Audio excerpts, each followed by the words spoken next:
station and then come back and have the conversation, please.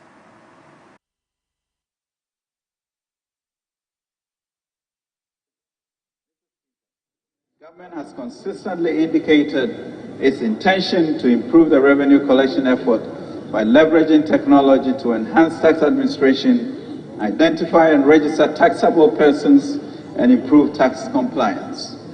Mr. Speaker, government has received several proposals for review of the electronic transfer levy and is working closely with all stakeholders to evaluate the impact of the levy in order to decide on the next line of action, which would include revision of the various exclusions. As a first step, however, the headline rate will be reduced to 1% of the transaction value alongside the removal of the daily threshold. To this end, the income tax regime will undergo reforms to, among others, review the upper limits for vehicle benefits and introduce an additional income tax bracket of 35%. MDAs, MMDAs, and SOEs are directed to reduce fuel allocations to political appointees and heads of MDAs, MMDAs, and SOEs by 50%. This directive applies to all methods of fuel allocation, coupons, electronic cards, just the same fuel depots. Accordingly, 50% of the previous year's budget allocation for fuel shall be earmarked for official businesses pertaining to these institutions. A ban, Mr. Speaker, on the use of V8s or V6s or its equivalent except for cross-country travel. All government vehicles will be registered with GV green number plates from January 2023. Mr. Speaker, limited budgetary allocation will be granted for the purchase of vehicles. For the avoidance of doubt, purchase of new vehicles shall be restricted to locally assembled vehicles. So there you have it. I will take reactions from the minority later. Let's come back into the studio and have a conversation with our fine gentlemen here. Also take, first of all, their reactions from the presentation last week. Starting off with you, Reginald. All right. So first of all, I want to appreciate you for having me on the show again, and for always giving young people the chance to contribute their voice to a plus for MXTV, and we are very glad for the opportunity that you always give us. So a very good morning to all your viewers and listeners nationwide. As to the finance minister's budget, I think the timing was deliberate so that Ghanaians do not give it too much attention. I was supposed to choose between listening to the finance minister or watching a World Cup match and also waiting for Ghana to play. So there were so many things. And so if you will be listening to him, you'll be thinking that, oh, this is too much, let me go and do something else. But my full reaction to the budget, which is supposed to be the Nkabom budget, is rather unfortunate that this is not a budget that has taken into consideration the plight of Ghanaians, I mean ordinary Ghanaians, into consideration. I feel so disappointed. I mean, there's some part of the budget that was okay. Some of the implementation was fine, but as to how to measure it was quite difficult. But then Ghanaians are not happy.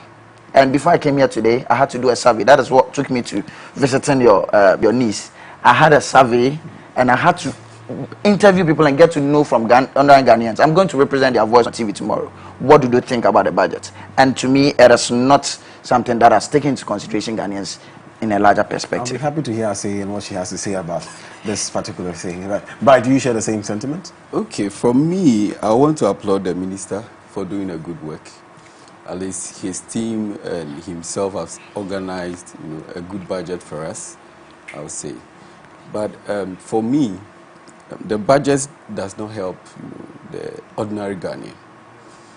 Because when you look at, for instance, the taxation, ordinary Ghanaians are not getting jobs to do. There's no money in the pockets of people. But at the end of the day, here comes the minister or the finance ministry bringing us increasing tax, level, which is affecting the ordinary person. So I believe that it's a good thing he has brought, but they should have looked at it well from the perspective of the ordinary Ghanaian. So that's my take for the meantime. Okay. Should we talk to George? Domfe, who's via phone, and then also take the reactions from the minority first, Yes, please. and then come back to Yes, Mr. George Domfe. Good morning. Yeah, good morning, my brother. Good to have you join us on the show this morning. Thank you so much. We are taking some reactions from our studio guest, and they don't seem to be very happy with the presentation made by the finance minister last week. Do you share similar sentiments? Let me thank you very much and say very good morning as well to those at the studio and also those listening. I think I have a different opinion. We all know the difficulty the economy is now facing. That is something that we don't need to be told. We are having very serious balance of payment problems, and that is the main reason why we are where we are today. And so things are really bad. But in spite of all the difficulties that we have, the budget is seeking, as it were, to make sure tomorrow the economy could recover. And so are they talking about the measures and strategies put out there to get the economy recovered immediately? Is it what they are complaining about? I heard somebody say it's not good for the ordinary Ghanaian, and I am asking the question, which is a very simple question, very harmless one. I do know we are all suffering. The past 3 days I'm working in Volta region. I bought fuel 2,000. My brother, as I speak with you, I've seen red danger. I have to go and buy fuel again, and it tells you the difficulties that we are all going through. But the fact of the matter is that last year, our total revenue of 66 billion, we spent 35 billion paying interest, making interest payments, annual interest payments of our government from the Rawlings time through to Ekufuado. And you can't say you will not pay, we paid. And we have to cut out 34 billion to pay workers, 59 billion. And so all the revenue, all the taxes and all that we collected could not even meet two expenditure lines. And we are not talking about goods and services where government have to spend over 20, and the government transfer over 20 billion in order to see Ministry of Health where the poor that they are talking about will be sick and will have to go there, to function. Because if goods and services are not paid, the Ministry of Health does not get an appropriation. Ministry cannot work, and Kolebu will not work, and Governor will not work, and the ordinary people that you are talking about cannot go to hospital. And so this year, that space will not be there. If this year we don't collect enough, I'm talking about 2023, if you don't collect enough to cover some of these things, there will be no space for government to as it were, make sure the Ministry of Finance, Ministry of Health is working for the ordinary people that we are talking about to go to hospital. And so when we are talking, we have to situate our discussions in the current happenings, the dynamics. We don't have to be too emotional. Yes, things are really hard. And if in the budget, as an economist, I will look at the budget and call it pro-poor or non-pro-poor based on the developments at the various sectors. And if you look at this budget, the agricultural sector performed creditably. So you cannot sit here and say it is not pro-poor. That's not how we describe it. It is pro-poor because the agricultural sector, where over 70% of the poor are engaged, did so well. And if all other sectors have done so well, we wouldn't be talking about, there will be no need even to complain. But it is because other sectors of the economy are not doing well compared to the agricultural sector. Agricultural sector is doing so well. Right now, I'm in Volta region. Anywhere you go, food is in abundance. And that is clear picture. And so when we are talking, let us try to situate the discussion into the current dynamics. What is it that could have been done that is not being done? Yes, so taxes must have to go up. And we all know Ghana is one of the countries in the world that doesn't pay tax at all. At the moment as we speak, tax to the GDP ratio is 13%, one of the lowest in the world. In fact, this sub-region, it is at 18%. And Ghana, we've been doing around 13. So many people work in this country, they don't pay taxes. Stylers, plumbers, carpenters, and they come to my house, all the time. And a while ago, somebody came, you gave the person 10,000 Ghana cedis, and you took it away. He didn't pay any tax. This is not done anywhere. If you go abroad, even as a cleaner, you pay tax. And so we don't do all this, and that is why we are where we are. In fact, the problem confronting us has always been there, except that our vulnerabilities are being exposed by the global, economic, unfavorable climate. And so we all need to understand there are so many things that I like. I work a lot on poverty. If you come to Lagos, most of the research that I do are in poverty. As a poor myself, I have that feeling for the poor. But if care is not taken and always we say poor, one of these days the economy will break down entirely and we can't save it again. So many people are working in this country and because we say they are poor, they're not paying taxes. But meanwhile, if you travel to other countries, that is not happening. And so I beg to differ. The budget, I have read it, and I think that it is a budget that can help the economy to recover and immediately. Of course, it is very harsh, especially if you are asking so many people to pay what previously they were not paying. Definitely, it's not good news. But in absence of that, the question is, what should we have done? And that is the engagement that I think going forward we should be having, my brother. Thanks so much. Dr. George Donfair, if you could stay on with us, we'll be very, very grateful. Just a little while we take... Maybe we ask a final question, then we can stay here. Okay, Because you're on phone, I'd like that you take us to classroom for just a minute. One part of the budget that's come under heavy criticism is the amount of money that's allocated for balance of payment. I particularly, sometimes I think I understand what balance of payment is and why it's so important to be part of this budget. As somebody who understands economics, how can you break this down for somebody who doesn't understand economics to understand what balance of payment is and that amount that has been allocated to it and how much it means to this budget? Yes, so when we say balance of payment, and to me that is a critical problem today confronting the Ghanaian economy. When we talk about balance of payment, as a country, Ghana happens to be the only one, so unfortunately, that use cedi. And therefore, because we trade, we buy from other countries. We are not able to use cedi when we have to buy from other countries. And so today, we go to China to buy toothpick to come and clear our teeth, and we use our dollar to do that. We buy rice from Thailand. We buy chicken thighs and the others. We buy tomato paste and all those things from Italy. And we use our dollars to do all these things. Quite unfortunately, as well, we have started producing oil, and every day we produce 173,000 barrels of crude oil, and not a single is refined in this country. By the current arrangement, every drop of oil that is produced here is sent from the US. And ironically, we go all the way to Holland to buy refined oil, and we spend $400 million every month to do that. And so, at the beginning of the year, last year around this time when the budget was read, Finance Minister told us that we had a total reserve of 9.9 billion. That is to suggest that we had quite a lot with the Bank of Ghana. And these are the money. Anytime you see TD having problem, when I talk about balance of payment problem, it's simply the money that we use. We need, our trade with Ghana trading with other countries using foreign currencies. And so we always need foreign currencies. As I was trying to say, around last year this time, the total reserve was $9.9 billion. And usually, since 2007, when we started going to European bond market, anytime the reserves are being depleted quickly, we will run to Euro bonds and borrow so much. That's how we have been using to maintain the value of the cedi. I think on your network, I've always been complaining that all those measures are artificial. And so we have been managing the value of the cedi artificially.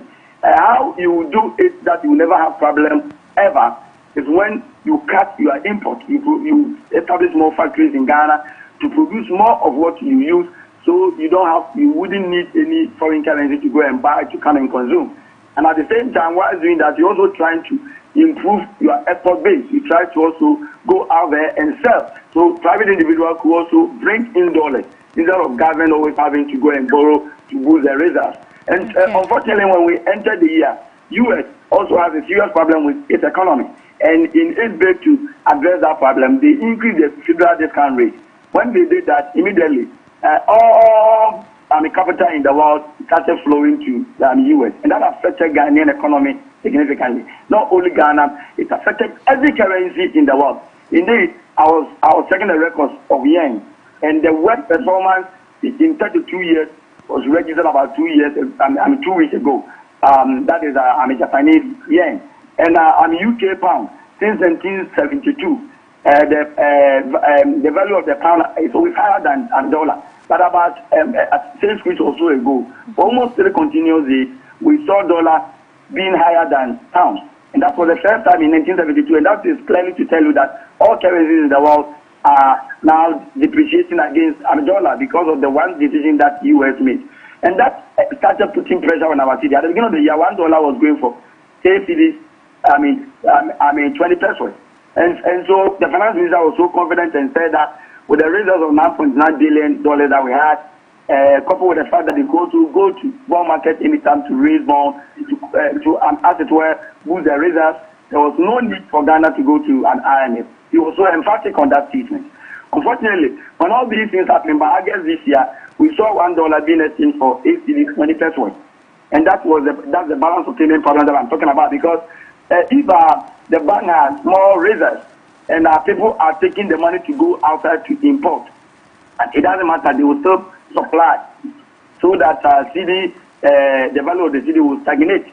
Unfortunately, there's pressure. So many people want to go and buy to come and sell in Ghana, and we do not have the dollars. And so that is the main reason why city has depreciated. It has pushed prices of crude oil up, because the refined oil products that we use here, we also go out to buy with dollars. Okay. And so this is a serious problem. And if you talk about the Ghanaian economy, this is where the problem is. Okay. If you look at the general economy, it is doing well. At the end of September, the economy is growing 4.8%. And for example, if you compare that one to 2016, you could see that at the end of 2016, the economy was growing at 3.4%. But today it is growing 4.8% to suggest that we are not doing badly. Let me even say that 2015, where we have similar problem and we have to run for cover from an IMF, at the time the economy was growing 2.1%, but today it is growing 4.4%. And that's why I talked about the agricultural sector that is doing so very well. But some people have asked, if agricultural sector is doing so well, why is the food prices are so high? Yeah, that is true. Because over the years, our public transport system is collapsed. Indeed, 1922, Ghanaian public transport system was robust than it is today. But it's better when the train was moving from Kumasi to Takoradi, and we have failed as a country. We have failed. There are so many things that we needed to do that we didn't do, and now we have been exposed big time by the global dynamics. And so when I talk about the balance of payment problem, it is Ghana having enough foreign currencies to be able to buy what they need from other countries. But today we don't have that. And unfortunately, to other countries where we have to buy those things, they are also experiencing an inflation. The prices there are already higher. And your city is depreciating. What it means is that anything that you bring to Ghana from other countries to sell here, the price will be very high. Not only that, even what we have produced here, because of transportation increases in transportation prices. Doc, I think for the sake of time, Doc, today inflation is over 40%. Right, Dr. Domfe, the point has been made. Dr. Domfe, the point has been made. Thank you very much. We truly appreciate your time. Yeah, that's some Thank you for shedding the light on that for us. We're very grateful. Thank you so much. Thank you. Thank you, my brother. Thank you so much. Thank you. Well, that was some education on. That's some economist, really. Absolutely. Now back here. Yeah, back. Remember, we go to Bride. But Yes. for you specifically, what questions did you want that budget to address that it did or it did not? Okay. Basically, we are looking at, when you look at what the minister wanted to use in order to address the economic issues, he made mention of aggressive mobilization of domestic revenues. Okay. You get it? Okay, so here we are looking at getting money in order to support the economy. And here we are looking at it from the perspective of the ordinary Ghanaian. I'm saying ordinary because these are the same people that will buy from the stores, that will buy from the companies and the others. And VAT is being increased. You get it? So at the end of the day, the ordinary person is paying at a higher price in order to get what he or she wants. When you say ordinary, are you talking about the informal sector? Because as he mentioned, plumbers, handy workmen barely pay VAT. So the only time you get he or her to pay some level of VAT or tax is when they're buying something. But on their services that they render and how much they're being paid, they do not get to pay VAT. It looks like it is the bigger companies that are insulating us here in the country. Would you say that the ordinary Ghanaian really is struggling in terms of that? You see, if a plumber comes to work for you and you are giving the person 10,000 and the person is not paying VAT, you are not helping the country. Because a plumber is coming from a company. You get it? Maybe it's myself, it's a single person. Maybe I'm coming from Bright Searchy Books. You get it? And I have plumbers, I have carpenters working for me within my company. So with such a carpenter coming, at least it's the person is coming from, even if it's not the entire company, it's coming from his individual company. Right. And so if you are paying such a person, at least there should be something of a receipt sort. You get it? At the end of the day, when you are paying the person, you should let the person know that I'm supposed to deduct the VAT from it. And so you don't give him all the money outright and think that you are helping the country. That one you are not helping. So I think I'm saying the ordinary Ghanaian because these same carpenters and the rest are supposed to pay VAT on the work they do or the income they receive. You get it? So if they are not paying, you are not helping them to help the country. I understand. I hope you get it. Reginald, I don't know whether you want to stay or Godwin, you want to do some follow-up, but let's go to Reginald. Yes. Reginald should also specifically, what are some of the questions you really hoped that this budget would address or that it didn't, or if it did, you want to highlight it? All right, so MFA, before I even go into that, I just want to, in plain terms, the question you asked the Honorable on the phone call, Doctor, balance of payments is simply the amount of money that is leaving the country versus the amount of money that is coming to the country. And so when you look at every time Ghana, the reason why we pay more is because we are always having a balance of payment deficit.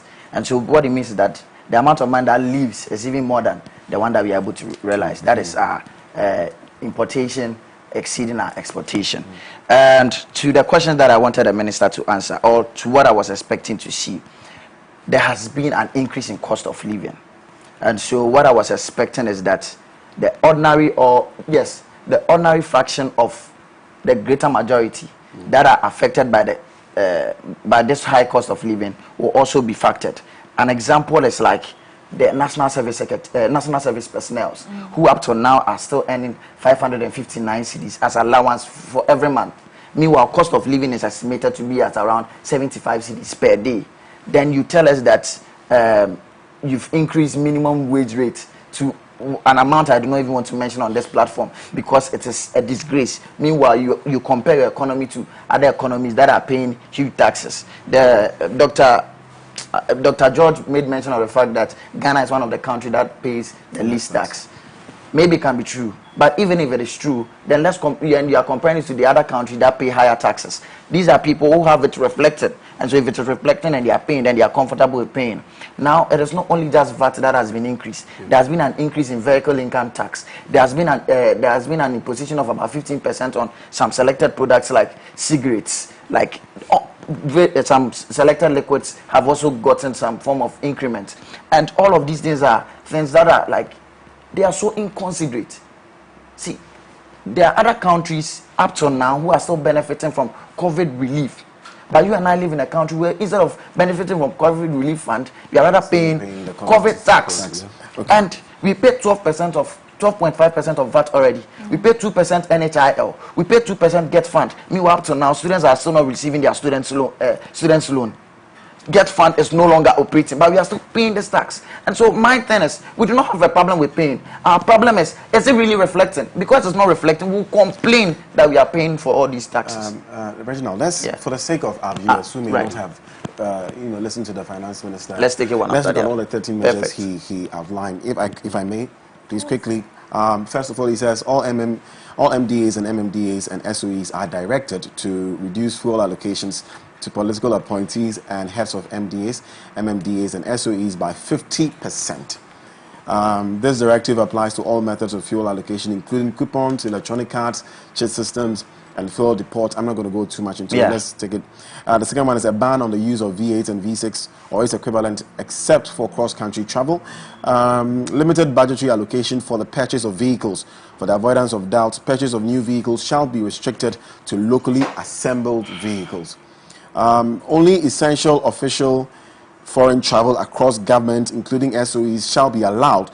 No official foreign travel shall be allowed for board members. Accordingly, all government institutions should submit a travel plan for the year 2023 by mid-December of all expected travels to the Chief of Staff. Number 5, as far as possible, meetings and workshops should be done within the official environment or government facilities. 6, government-sponsored external training and staff development activities at the Office of the President, ministries and SOEs must be put on hold for the 2023 financial year. 7, reduction of expenditure on appointments, including salary freezes, together with suspension of certain allowances like housing, utilities, and clothing, etc.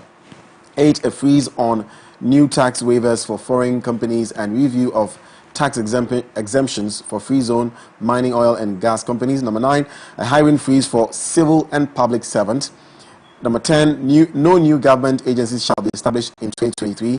11, there shall be no hampers for 2022. Lastly, 12, there shall be no printing of diaries, notepads, calendars, and other promotional merchandise. Okay. And lastly, all non-critical projects must be suspended for 2023 financial year. What about this do you not find exciting? So, yes. The government is doing all it can to cut expenditure, to help alleviate or mitigate the challenges that we are going through as a country. What is the problem? Godwin, I wouldn't even wait for it to come. First off, this is a scam. It's a cliche. You know, I read the budget the finance minister presented to Parliament, and at the end he highlighted all of these because he didn't want us to hit the things that he has said in the budget itself. First of all, I'll start off with the 50% fuel cut, and that has directed MDAs and MMDCs that they shouldn't. That's exciting, isn't it? That sounds exciting, but the other time we sat and then we said that they have already ordered that ministers cut off their salaries. We need a basket to show that. I was expecting him to tell us that after cutting off some of the salaries, this is the amount that we've been able to realize as a country. This is just you saying this on paper. How do we measure this to say that this is very true? Or this is something that we are even implementing? Or this is something that we are even going to get this amount of revenue from? Do you understand? Accountability, it's a zero. I'm telling you, ban on the use of V8 and V8 and it's whatever because of traveling. Purchase of ban on tax waivers, hiring freeze. We hear that. This is it. So it means that all students who graduated 2021, 2022 forget about getting jobs in the government sector because a government has lacked innovation and creativity in creating jobs and is saying that there's a freeze on hiring. Meanwhile, let me tell you, in the budget statement, page 230 of the 2023 budget statement has suggested that there's going to be a staff increase of government machinery from 2,111 to 3,681. This is filling the gaps. 1,150 increment, but they are telling us that there's a freeze. That's what I'm telling you, that it's a lie.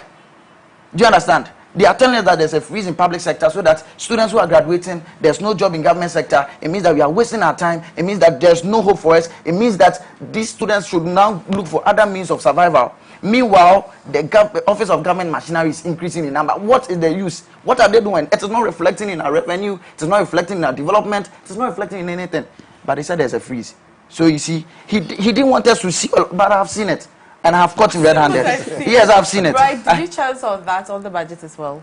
For me, I think with regards to the whole thing, I'm looking at the actualization. Okay. You know, yeah, we making the thing work properly, not just saying it. Yeah. Okay, so there is a ban on V8. Yeah. Within Accra, maybe within the areas this MMDs and then others would be. You get it, but the question is, who is going to monitor this to make sure that these things are being done? Okay, so if there is no monitoring, sort of looking at how the whole thing is being done, or if the thing is done well, Now, at the end of the day, you'll still have these big people still riding. They will tell you, it's my own car. Yeah. So what will you say? You get it. So there should Who's be monitoring? Who's there should who's be stopping these someone, people yeah, from who make what our minister has said, come to reality, so that at least the money we are getting, it will come into the economy properly. Okay. When it comes to the employment issue, that's currently there is a ban on. For me, it's very sad because a parent, maybe who doesn't have enough, would support the son or the daughter to go to school with millions of money. At the end of the day, yes, he or she is expecting the son or daughter to come out of school, get work, and then maybe support him or her. You get it? But at the end of the day, if my child will go to school and come out of school and will still have to stay home, how will I benefit from this investment? That's number one on that. But when I want to touch it again, when it comes to the employment, look at the number of students who have completed school already and they are still home. How many do we have in the country now? And if we are still going to keep these people who are also coming out again, it's going to affect the youth. And it's not only affecting the youth, it's going to affect the entire nation, because a time will come, these youth who are home would be tired and they would want to go on rampage. It's a national security issue. You get it. I understand. So it's a bigger issue. But you see, with the employment issue, I'm asking our finance minister. He's a father to all of us. We are asking, why is it that he didn't work on the tolls? You see, because if you would employ these young people to still be at the toll booths, number one is employment. Number two, it is bringing us funds. And these are the funds that you are going to use to pay these people. And as a result, the country will also get something out of that angle. So why didn't he bring that in to solve the unemployment issue with regards to and on the back of that too, people? is the fact that e-levy has been reduced from 1.5 to... Yeah, I think the finance minister mentioned that there's going to be a reintroduction of the toll booth system. Okay. But I mean, how many people are going to get jobs? There are so many people that lost their jobs through that. So it's just a matter of putting those people back. That is over 38,000 people. And you made mention of e-levy has been reduced. Yeah, I understand it's been reduced from 1.5 to 1%. Yeah, it is. MF, are you happy? I'm not. Thank you. Exactly. I'm actually worried because one of the main issues that e-levy was going to tackle is this unemployment issues and entrepreneurship. And so if you're reducing it and we have all these people coming out from schools and stuff, how are we going to cushion them? No, it's not even the reduction. Now you are reducing e-levy from 1.5 to 1%. And they are telling me that calling for it to be reduced further to 0.5%. It should even be scrubbed off. And then now you are telling me that you are removing the threshold. So meaning when I even send 10 cedis, I still have to pay e-levy. So in a day, I'll even pay e-levy more than what I was even paying when it was 1.5%. They shouldn't think they're super smart. They are also equally smart people who are Ghanaians. And it's just unfortunate that they are not the ones occupying the finance ministry. Okay. Listen, there are several issues that the finance minister didn't highlight. If you could, he has said that they should approve 80 million for the National Cathedral. Meanwhile, 80 million Ghana cedis. Meanwhile, there's so many problems. That needs attention now. MFA, listen. Anyways, it's okay. It's okay. Our time was very short today. I But agree. We didn't know that Dump would go on we and needed on more like time. that. But Bright here, tell us about your book quickly. Okay, my book, I have two books currently. Okay. I have one called In the Name of Jesus Christ. Okay. Right. Okay, so basically, In the Name of Jesus Christ, want to address the issue of, few so-called pastors selling candles, anointing oil, and the rest. Hand them over to because of the economy, collection has even reduced. No, it's true. That's former president's obsession. I experienced myself yesterday when I went. There's another one here, The Believer's Weapon. That's the second book. Okay, Yeah. Where are these available? How do we access them? Currently, you would have to communicate with us. Okay. From Bright Searchy Books, because we want to do bulk purchase for the meantime. Very well. Before the individual. How do you do that? Okay, you can communicate with us through my MTN line or WhatsApp line. Please. That's 0552 48 9678. And also through my email, brightsearchybooks@gmail.com. So the believer's weapon is the recent one I brought. You brought. We'll take a look at it. Hopefully you're leaving this behind, so I'll leave it for you. We can but with the through believer's weapon, it tackles the issue of people, fighting their mothers whom they think they are witches and stuff. I think it's a battle God that bless you. You have to. God bless you. They have some that they are fighting.